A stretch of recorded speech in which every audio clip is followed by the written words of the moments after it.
আসসালামু আলাইকুম প্রিয় দর্শক, আমি মোহাম্মদ মেহেদি হাসান। সবাই কেমন আছেন? আশা করি সবাই ভালো আছেন। আজকে আপনাদের কাছে আমি শেয়ার করব যে আমি কেন মালয়েশিয়া থেকে চলে আসলাম, আর মালয়েশিয়ার বর্তমানে কি অবস্থা, কি আসা বিষয়, সম্পূর্ণ বিষয়টুকু আজকে এই ভিডিওতে আপনাদের মাঝে তুলে ধরব। আমি বর্তমানে ওয়েটিং রুমে আছি এয়ারপোর্টের, ঠিক আছে, মালয়েশিয়া এয়ারপোর্টের। যে আপনারা দেখলেন যে নিচে যে বাস্কেটগুলো রয়েছে, যে গাড়িতে যে লাগেজগুলো রয়েছে, এগুলো কিন্তু কোনো না কোনো বিমানের লাগেজ। তো দর্শক, যে আপনার দূরে যে একটি বিমান দেখতে পাচ্ছেন, এটা হচ্ছে মালয়েশিয়া এয়ারলাইন্স, ঠিক আছে। এই মালয়েশিয়া এয়ারলাইন্সটিও কিন্তু যে আমি কিন্তু ইউএস বাংলার টিকিট কাটছি আর কি, ঠিক আছে। তো এখানে ইউএস বাংলা আসবে, আমরা ওয়েটিং রুমে আছি আমরা। আর ওই যেখানে মালয়েশিয়া এয়ারলাইন্সের বিমানগুলো ল্যান্ড করে, যেখান থেকে লোক উঠায়, সেখান থেকে যাচ্ছে। অবশ্য মালয়েশিয়া থেকে আসার জন্য বা যাওয়ার জন্য Malaysia airlines, US Bangla, Bangladesh airlines, এগুলো কমফোর্টেবল আর কি, সবচাইতে বেস্ট, ঠিক আছে। তবুও আপনারা এয়ার এশিয়াতে আসতে যেতে পারবেন, মালিন্দো আছে। তবে এয়ার এশিয়ার টিকিটের মূল্য অনেকটা কম, ঠিক আছে। তো কম হলে ফ্যাসিলিটিটাও একটু কম, এটাই স্বাভাবিক। এই যে আপনারা চারিদিকে দেখতে পাচ্ছেন, এটা কিন্তু মালয়েশিয়ার ইন্টারন্যাশনাল এয়ারপোর্ট, ঠিক আছে। মালয়েশিয়াতে কিন্তু দুইটা এয়ারপোর্টই রয়েছে পাশাপাশি। একটাতে শুধু এয়ার এশিয়া, ওখানে অন্য কোনো কোম্পানির অন্য কোনো বিমান ল্যান্ড করে না, ওখানে শুধু এয়ার এশিয়ার জন্য একটি বরাদ্দ রয়েছে। আর এই যে বিমানবন্দরে আমি আছি, ঠিক আছে, এইখানে আপনার আর সকল এভরিথিং সকল কোম্পানির বিমান এখানে ল্যান্ড করে। এই যে আমরা ইউএস বাংলাতে যেটাতে যাবো, এই যে ইউএস বাংলা আপনার ভিডিওতে দেখতে পাচ্ছেন, এই যে বিমানটি আসতেছে। আমি তৎক্ষণাৎ কি ভিডিওটা করি, এর মাঝখানে আবার ভিডিও কিছুক্ষণ অফ রাখি। তো এই যে ইউএস বাংলার যে বিমানটি দেখতে পাচ্ছেন, এটি কিন্তু বৃহত্তর সাইজের একটি বিমান। আমি 2 জুলাই সন্ধ্যা 6টা মালয়েশিয়া টাইম, ঠিক আছে, ওই টাইমের টিকিট ক্রয় করেছি। এবং এই যে বিমানটি আসতেছে এখন 5টা বাজে আর কি, ঠিক আছে।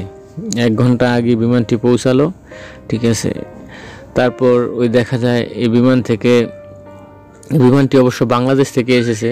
লোকজনগুলো নামবে এবং 5টা বাজে না, এখনও 4:30 বাজে আর কি। তো লোকজনগুলো নামবে এবং যে মালামালগুলো নামানো হবে, তারপরে দেখা যাচ্ছে যে আমাদেরকে এই বিমানে উঠাবে আর কি, ঠিক আছে। আসলে এয়ারপোর্টের ভিতর থেকে গ্লাস দিয়ে এয়ারপোর্টের দৃশ্যটা দেখতে খুবই ভালো লাগে, খুবই সুন্দর লাগে, ঠিক আছে। আর বিষয়টা হচ্ছে কি, আমি কেন মালয়েশিয়া থেকে চলে আসলাম। আমি কিন্তু গত বছর 2023 সালের আগস্টের 13 তারিখে মালয়েশিয়াতে গিয়েছি, ঠিক আছে। আর চলে আসলাম 2 জুলাই, ঠিক আছে, 2024। তো মোটামুটি 11 মাস আমি মালয়েশিয়াতে স্টে করলাম, ঠিক আছে। তো ভাই, মালয়েশিয়াতে আমি ততটা কমফোর্টেবল ছিলাম না। কমফোর্টেবল এই কারণে ছিলাম না, কাজের জন্য। মালয়েশিয়াতে কাজের পরিস্থিতি খুবই খারাপ। আর বিষয়টা হতেছে, আমাকে যে বন্ধু নিয়েছে, আমি যার মাধ্যমে গিয়েছিলাম, সে আমার সাথে একটি প্রতারণা করেছে। সে আমাকে সার্ভিস সেক্টরের ভিসার কথা বলে সে আমাকে এগ্রিকালচার ভিসায় নিয়ে গেছে, বুঝতে পারছেন দর্শক? যে আপনারা কিন্তু দেখতে পাচ্ছেন, আমি কিন্তু মাঝখানে আর ভিডিও করি নাই। আমি কিন্তু বিমানের ভিতরে এখন বর্তমানে আছি। বিমানটি ছেড়ে দিয়েছে, ঠিক আছে, মালয়েশিয়া থেকে। এখন আমি বাংলাদেশের উদ্দেশ্যে বিমানটি স্টার্ট দেওয়া হয়েছে এবং বাংলাদেশের উদ্দেশ্যে রওনা হচ্ছি। সবাই এই দেখতে পাচ্ছেন যে আমি জানালার পাশের সিটটিতে বসতে পেরেছি, ঠিক আছে। অবশ্য বুকিং দেওয়ার সময় বলতে হবে যে আমি জানালার পাশে সিট চাই, তখন তারা দিয়ে দেয়, ঠিক আছে। তো বিদায় মালয়েশিয়া। তো যাই হোক, পরে মনে করেন যে ও আমাকে সার্ভিস সেক্টর বিষয়ের কথা বলে এগ্রিকালচার বিষয়ে আমাকে মালয়েশিয়াতে নেয়। তখন আমি প্রথমে বুঝতে পারিনি। যখন আমার কলিং বের হয়, তখন আমি দেখি এগ্রিকালচার। তখন ও বললো, কোনো সমস্যা নেই, তোর এটা এজেন্ট ভিসা, তুই যে সব জায়গায় কাজ করতে পারবি, কোনো সমস্যা নেই।